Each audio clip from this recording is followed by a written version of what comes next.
Bom dia, meu irmão, minha irmã aqui presente, você que adora o Senhor conosco também aí através da internet.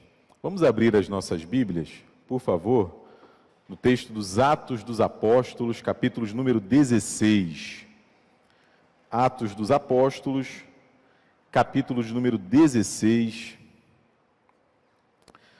Eu farei a leitura dos versículos 27 a 34. Atos dos Apóstolos, capítulos número 16, dos versículos 27 a 34. Fico ouvindo o madrigal, o coro, eu só penso ao vivo. Como ao vivo é espetacular, né? Parece que foi há 50 anos atrás que a gente tinha a cantata, o coro aqui presente, mas daqui a pouco chega o tempo novamente. Vamos lá, Atos 16, a partir do versículo 27, você acompanha aí a leitura, por gentileza. O carcereiro despertou do sono e, vendo abertas as portas do cárcere, puxando da espada, ia suicidar-se, supondo que os presos tivessem fugido. Mas Paulo bradou em alta voz: não te faças nenhum mal, que todos aqui estamos.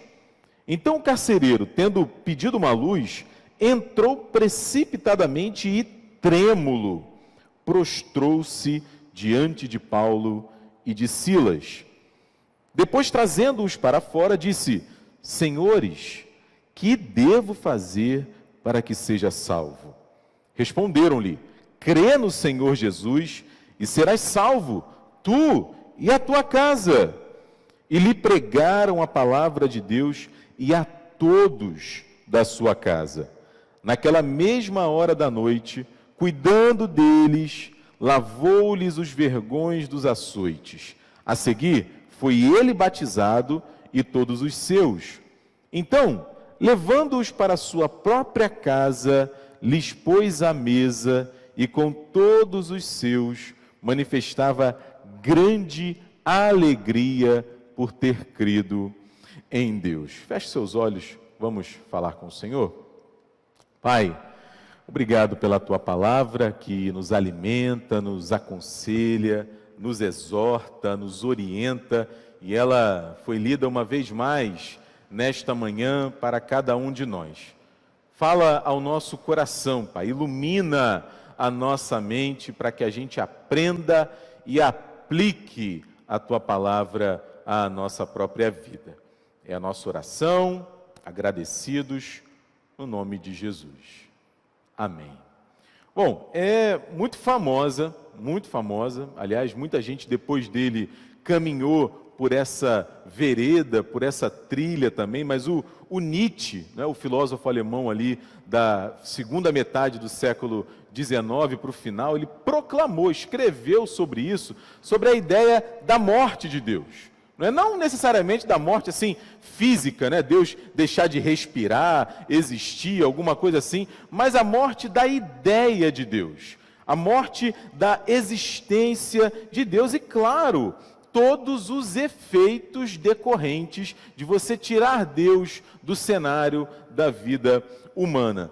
Antes dele, alguns já haviam pensado sobre isso, depois dele, outros pensaram sobre isso também, outras correntes de pensamento trilharam essa ideia e chegaram a cogitar, a considerar o fim da fé.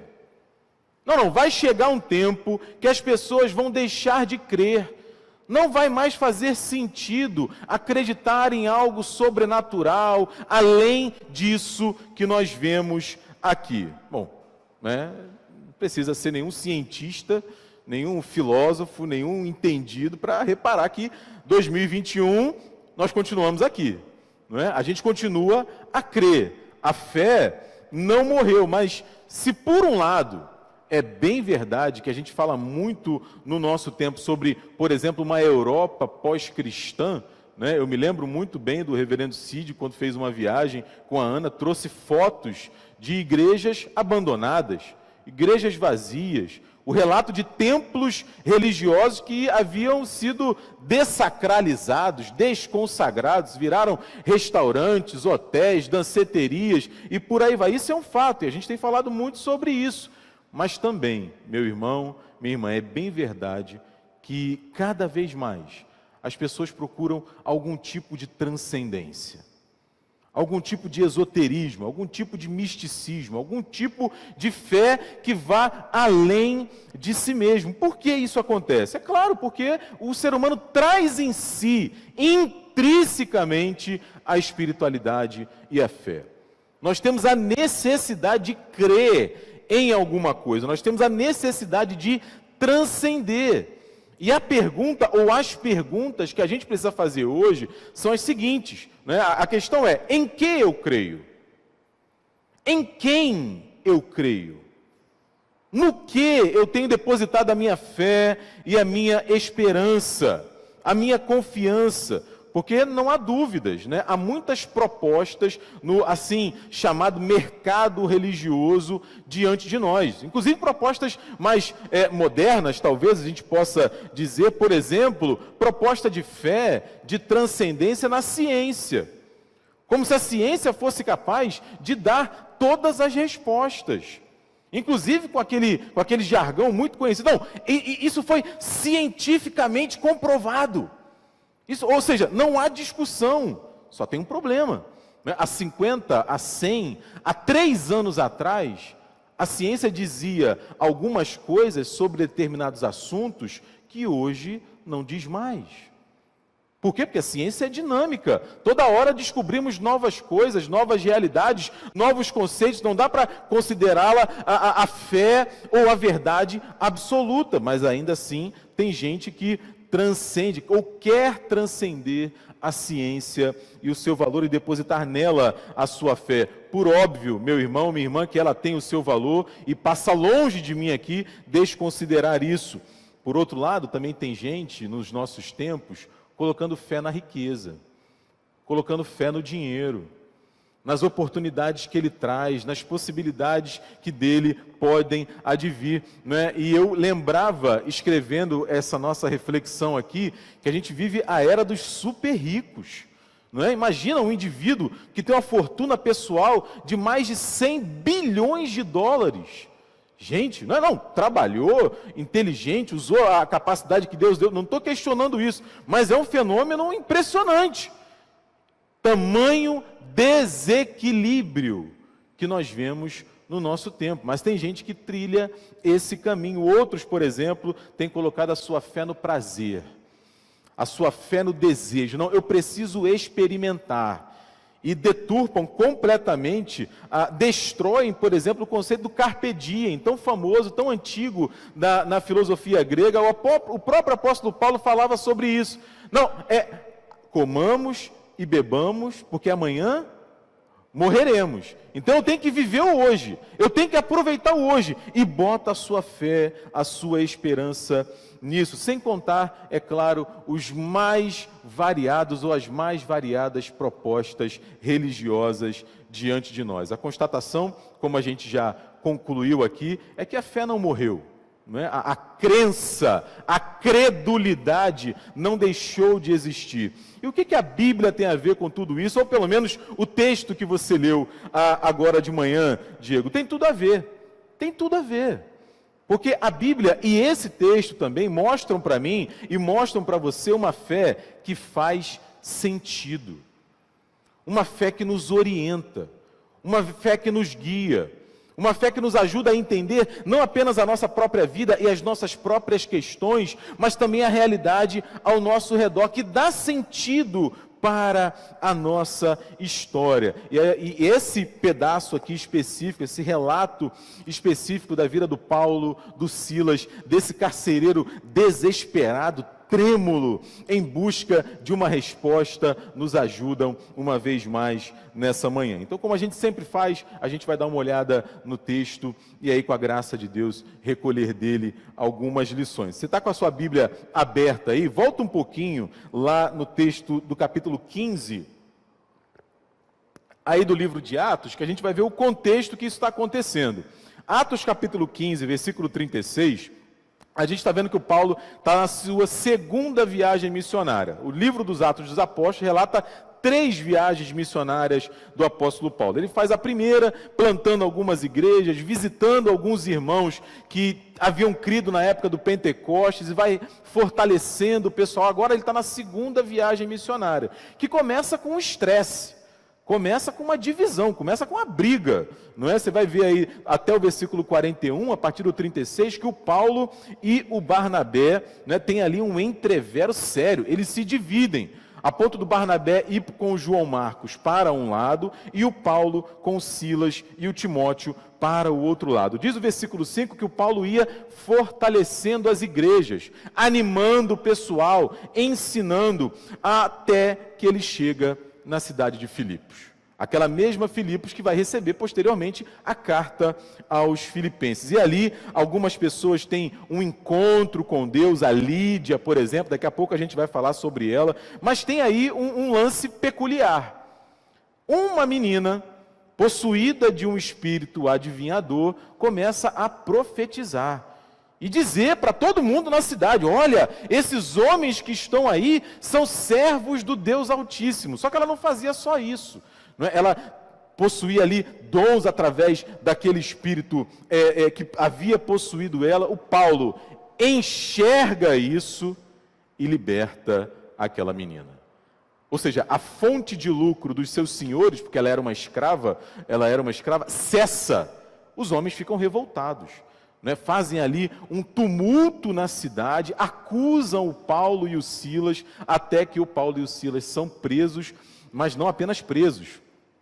Diz o texto que eles são açoitados, e aí, por conta do Evangelho, por falar do amor de Deus, por libertar pessoas, eles sofrem a ponto de irem para a prisão. E aí olha o versículo 26, eles estão presos, açoitados.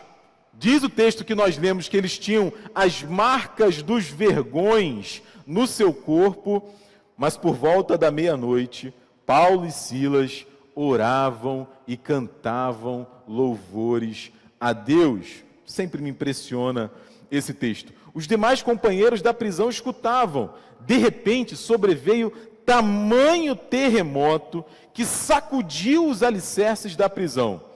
Abriram-se as portas e soltaram-se as cadeias de todos. Ou seja, um terremoto aconteceu ali, os presos ficaram livres, e é justamente aí que o nosso texto começa. É aí que começa a nossa história nessa manhã. Eu acho muito engraçado isso, né? Singular, porque parece que o carcereiro, ele responde até por eventos da natureza.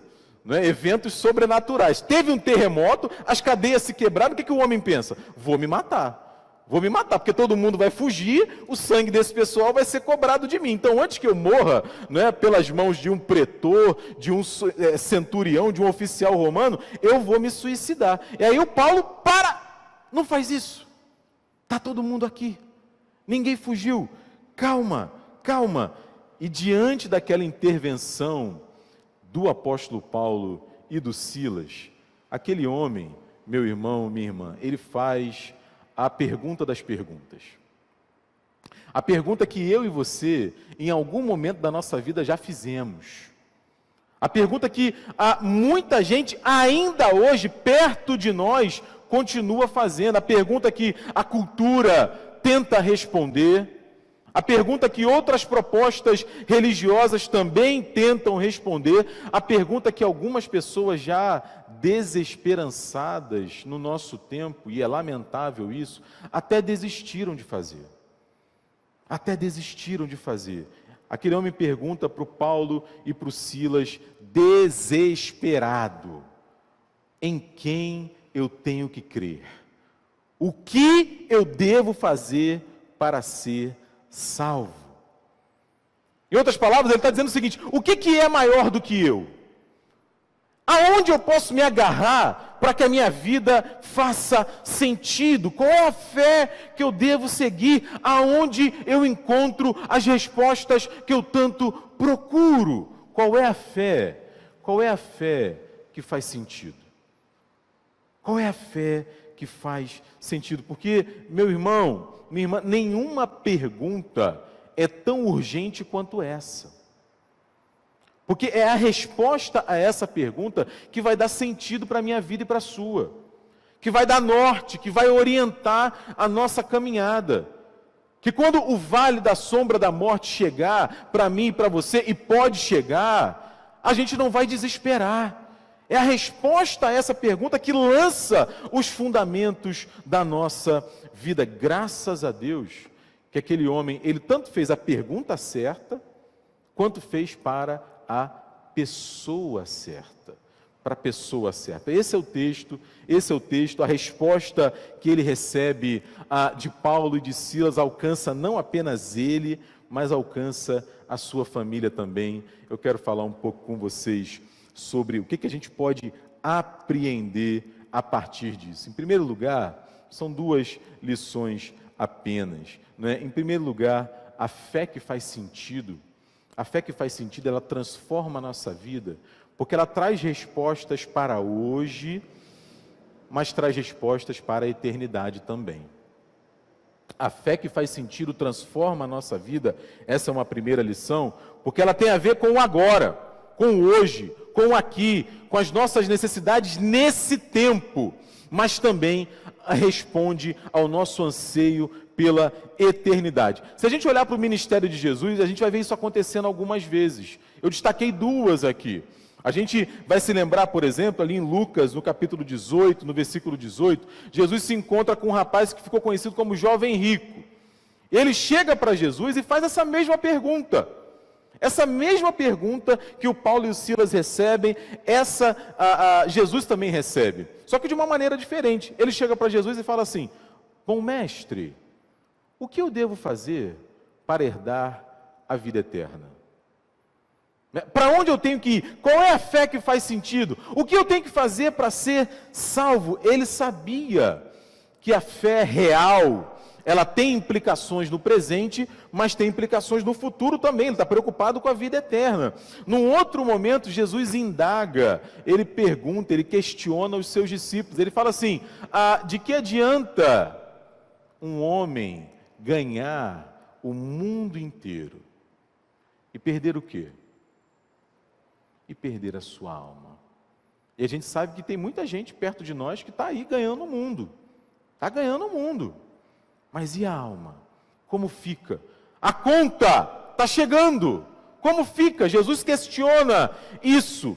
Porque lembrando, uma vez mais, aquilo que a gente crê, aquilo que a gente pratica, tem implicações aqui, mas também influencia a nossa eternidade. Quando a gente volta para o carcereiro e percebe a resposta, qual é a resposta de Paulo e de Silas? O que você tem que fazer para ser salvo? Crer em Jesus Cristo. Creia em Jesus Cristo, é o versículo 31, e serás salvo tu e a tua casa. Deposita a sua fé nele, deposita a sua esperança nele, na pessoa dele, no ensino dele, na palavra dele, que isso vai salvar você. E permitindo a graça de Deus, vai alcançar a sua família também. Crê no Senhor Jesus e serás salvo tu e a tua casa. E aqui, por contraste, gente, é importante a gente fazer uma distinção aqui. O que não é isso? O que não é essa fé, esse encontro que esse homem tem com Cristo através de Paulo e de Silas? Em primeiro lugar, não é uma questão intelectual. Embora a fé tenha, obviamente, um peso, um lugar, uma profundidade intelectual, racional, mas não é isso. Não é que assim, entendi, agora fez sentido. Eu conectei com aquele meu conhecimento da fé judaica que eu já tinha anteriormente, agora eu creio. Não é isso que acontece. Porque a gente vai se lembrar, por exemplo, do Tiago falando que crer, que saber que Deus é Deus, até os demônios creem. Até os demônios sabem. Aliás, no ministério de Jesus acontece isso várias vezes. Os espíritos reconhecem que Ele é o Cristo, que Ele é o Filho de Deus. Então a questão não é meramente intelectual, não é uma ideia vaga, obscura, sobre algum Deus, sobre algum Senhor de barba branca, sentado num trono, em algum lugar, não é uma energia, uma força, não é uma aura que paira sobre mim e sobre você, e muito menos, meu irmão, minha irmã, não é o que eu estou chamando aqui de uma fé utilitária. O que é uma fé utilitária? É uma fé que a gente usa quando precisa. É uma fé que a gente abarca, que a gente abraça enquanto tem necessidade de. A partir do momento que aquela necessidade, que aquilo é sanado de alguma maneira, ou não é? A gente simplesmente abandona. Não é isso que acontece aqui. O que esse homem recebe é uma revelação do próprio Senhor Jesus, que transforma a vida dele, que faz ele nascer de novo, que faz ele encontrar aquela água que cessa toda a sede. A gente vê isso no desenrolar do texto, que tem sim impacto no presente dele e também influencia a sua eternidade. E aí o que a gente pode aplicar para a nossa vida aqui? Primeiro, essa consciência que essa pergunta continua sendo feita. As pessoas continuam demandando de mim e de você qual é o caminho, qual é a fé que faz sentido, o que eu tenho que fazer para ser salvo. O Espírito Santo continua a nos responder ainda hoje, e continua a fazer de mim e de você testemunha dessa resposta: crê no Senhor Jesus. Que isso vai dar sentido para a sua vida hoje, aqui, agora, mas vai dar sentido para a eternidade também. E a gente fica perguntando, né, em que nós temos crido? Ou em quem nós temos crido? Aonde está a nossa confiança, a nossa esperança? Essa é uma primeira lição desse texto. Uma segunda lição, gente, que fica assim muito claro no texto, não tem como não dizer, é que essa fé que faz sentido, ela não transforma só a minha vida e a sua. Ela transforma a vida de quem está perto da gente também. Uma fé que faz sentido transforma a nossa vida e transforma a vida de quem está perto de nós. O que eu estou querendo dizer aqui? Os efeitos dessa fé, os efeitos desse encontro que nós temos com Cristo alcançam, são percebidos, transbordam para além de nós. Eu estava preparando aqui esse nosso encontro e me lembrei de um lema da MPC. A MPC é a Mocidade para Cristo, tem no mundo inteiro, tem aqui no Brasil também. E uma das coisas que eles dizem, que eu gosto muito, é o seguinte: tudo muda quando você muda. Tudo muda quando você muda. Quando a sua maneira de enxergar o mundo, quando a sua maneira de travar as relações é transformada, tudo muda, meu irmão, minha irmã. E eu lembrava aos adolescentes, esses dias atrás, falando sobre a influência da cultura sobre cada um de nós, e aí eu pensei no seguinte, né, a cultura, né, o mundo ao nosso redor tem dito o seguinte: ó, eu posso ir do 1000 ao 1.000.000 sem cortar o cafezinho. Posso ir do 1000 ao 1.000.000 sem cortar o cafezinho. Tem um caminho para que eu seja mais esperto que o diabo. Não é? A ideia é o seguinte, gente: se você seguir o exemplo do homem mais rico da Babilônia, tudo vai dar certo para você. A questão é você destravar. E eu acho muito interessante isso que o pessoal está falando agora, viu? Não, você tem que destravar. Destrava o francês, destrava o inglês, destrava isso, destravar o poder do hábito. Se você destravar, tem um negócio também do milagre da manhã, já viu esse? Né? Você acorda 3 horas da manhã, que, meu irmão, seus problemas acabaram. Se você acordar 3 horas da manhã e até às 6 fizer tudo, sua vida é nova. Muda eu não sei falar direito, acho que é mindset, é isso? Mindset, muda o mindset que tudo vai dar certo. Né? Você reparou que eu fui lá na lista dos mais lidos, ou pelo menos mais vendidos da Veja, né, e catei alguns ali. O que é isso, Diego? Não vale nada disso? É claro que não. É claro que não. Todos eles têm o seu valor. Certamente tem muito a acrescentar à nossa vida. Mas o que muda a nossa história, gente, o que muda a vida da nossa família, de quem está perto da gente, é o poder do Evangelho. É o poder do Evangelho. É a ação do Espírito Santo que convence do pecado, da justiça e do juízo. Não vai adiantar eu mergulhar em toda essa literatura, certamente muito proveitosa, se o poder de Deus não agir no meu coração. Esse é o ponto aqui. Esse é o ponto aqui. E veja que a pergunta que aquele carcereiro faz é uma pergunta pessoal, não é? Está no texto aí. O que eu tenho que fazer para ser salvo? Mas a resposta do Paulo e do Silas não é. A resposta do Paulo e do Silas é plural, é comunitária. Crê no Senhor Jesus e será salvo tu e a tua casa. Porque, meu irmão, minha irmã, por óbvio, Deus não está preocupado apenas com o Diego. Deus está preocupado com a Bianca. Está preocupado com o João. Está preocupado com o Davi. Está preocupado com o Renan, com a Helena, com o Rogério, com a Marise, com a Cleonice, com a minha avó, que está vendo a gente aqui agora. Ela sempre fala isso: manda um beijo para mim, meu neto, manda um beijo para mim, né? Eu lembrei agora, vó, um beijo para você, vó, 78 anos na sexta-feira. É óbvio que Deus está preocupado com a dona Cleonice também. É óbvio que Ele está preocupado com todos nós. E aí, né, é muito triste, quando a gente ouve muito, por exemplo, e certamente você já ouviu falar, de maldição hereditária. Já ouviu falar isso? Sobre isso? Não, porque a maldição hereditária, não sei o quê, que é um absurdo. É um absurdo. A Bíblia não fala disso, não faz nenhum sentido. Mas as pessoas falam sobre isso. Agora a Bíblia fala de outra coisa. A Bíblia fala que a bênção que está sobre a minha vida pode muito bem de Deus ir para o meu filho, abençoar a minha casa, abençoar os meus.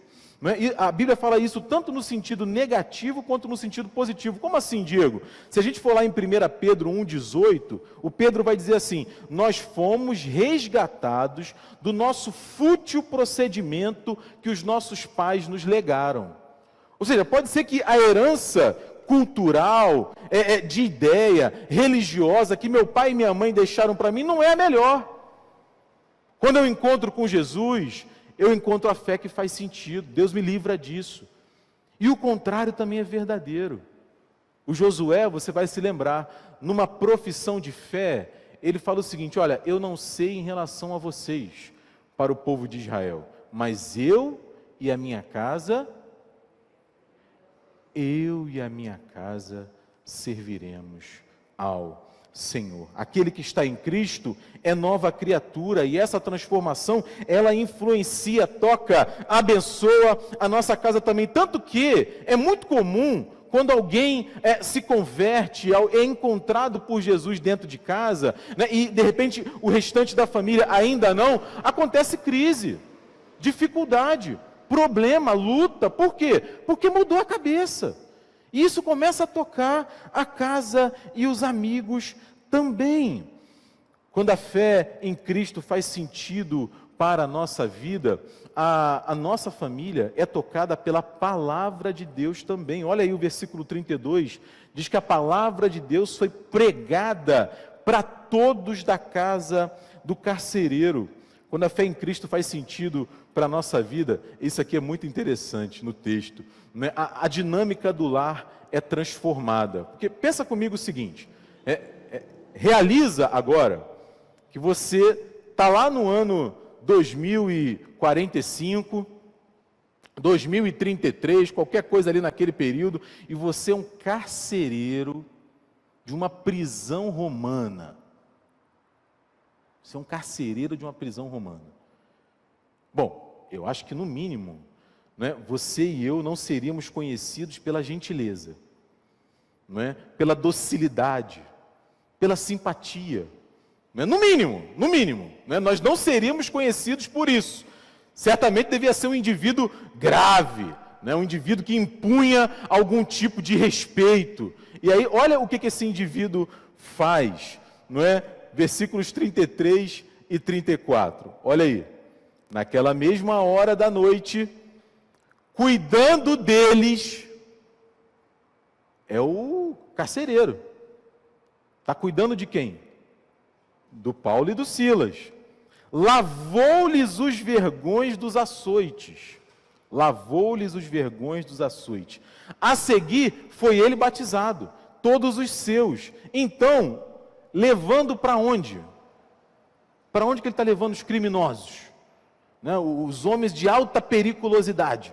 Levando-os para a sua própria casa, né? Deixou eles lá no quintal. Fez o quê? Lhes pôs a mesa. E com todos os seus manifestava grande alegria por terem crido no Senhor. O que é isso aqui, gente? A fé que alcançou aquele homem, alcançou a casa dele também. Mudou a dinâmica do coração dele, a dinâmica da sua família. Todo mundo foi batizado, né? Diz o versículo 33. Ah, Diego, peraí então. Então o que você está dizendo é que se eu for encontrado por Jesus, essa é uma garantia de que toda a minha família vai ser encontrada também? Não, não é isso que eu estou dizendo. Eu nem poderia dizer isso. Seria leviano da minha parte dizer isso aqui. Porque esse é um texto da Bíblia. Há muitos outros textos que falam sobre isso. Por exemplo, como eu já até disse aqui, é o Espírito Santo quem nos convence do pecado, da justiça e do juízo. Agora, sem dúvidas nenhuma, a Bíblia fala que a partir do momento que eu e você somos alcançados por Jesus, nós nos tornamos testemunhas dele. E a gente testemunha aonde? Em todo lugar onde nós estamos. Na nossa casa, para os nossos amigos. Se você voltar aí no versículo 14 desse capítulo 16, você vai ver que isso acontece com a Lídia, por exemplo. Ela é alcançada, o coração dela é aberto pelo Senhor. O carcereiro também vive essa realidade. A Eunice e a Lóide, mãe e avó do Timóteo, também vivem essa realidade. Por quê? Porque Deus pode nos usar também para abençoar e alcançar a nossa família, quando a fé em Cristo é revelada a cada um de nós. A gente pode confiar no Senhor para que a graça dele não fique apenas na nossa vida, alcance os nossos também. É isso, por exemplo, é esse ato de fé que a gente realiza quando batiza os nossos filhos. É um ato de fé. É um ato de fé. Na expectativa, na esperança de que quando eles chegarem na idade da razão, eles discernam, sejam alcançados pelo Senhor e façam a sua própria profissão de fé. Eu gosto muito quando o reverendo Cid fala sobre isso, que ele diz que aqueles que nós consagramos a Deus, Deus não devolve. Deus não devolve. Quando nós consagramos os nossos a Deus, Ele não devolve. E aí a pergunta que fica aqui, ou as perguntas que ficam para mim e para você, a fé em Cristo, ela faz sentido para a nossa vida? Se ela faz sentido para a nossa vida, a gente pode confiar a Cristo também a nossa casa, os nossos amigos, aqueles que caminham com a gente, porque, meu irmão e minha irmã, é público, é notório que a fé não morreu.